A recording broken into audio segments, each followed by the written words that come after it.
Les caractères sexuels primaires sont présents dès la naissance. Garçons et filles possèdent des organes sexuels différents. Ces organes sont externes ou internes.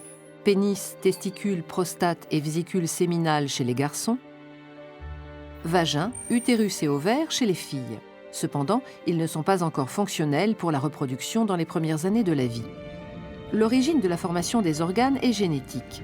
Lors de la fécondation, l'ovule porteur d'un chromosome sexuel X fusionne avec le spermatozoïde porteur d'un chromosome sexuel X ou Y. La cellule œuf qui en résulte et qui sera à l'origine d'un nouvel individu hérite d'un karyotype constitué de 23 paires de chromosomes, dont une paire de chromosomes sexuels. Suivant le chromosome apporté par le spermatozoïde, le nouvel individu sera XY, sexe masculin, ou XX, sexe féminin.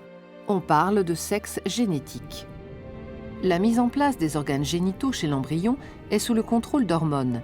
Elles vont induire la différenciation d'un appareil génital initialement indifférencié vers l'un ou l'autre des deux sexes.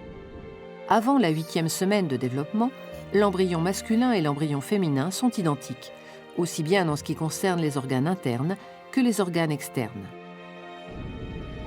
À partir de la 8e semaine de développement, les gonades se transforment en testicules chez l'embryon masculin sous l'influence d'hormones fabriquées grâce au gène SRY présent uniquement sur le chromosome Y. Les testicules sécrètent alors de la testostérone en petite quantité et une autre hormone dite antimullérienne ou AMH qui conduisent à la masculinisation de l'ensemble des organes sexuels.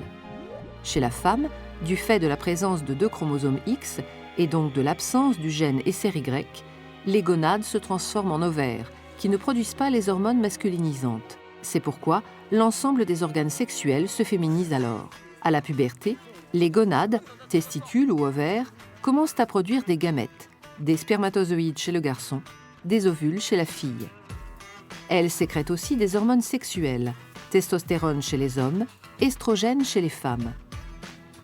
Ces hormones entraînent le développement des caractères sexuels secondaires. Chez les hommes, apparition de la barbe et d'une plus grande pilosité, développement de la musculature, mue de la voix, etc. Chez les femmes, les seins se développent, les hanches et le bassin s'élargissent, une pilosité différente apparaît. Des modifications comportementales apparaissent aussi.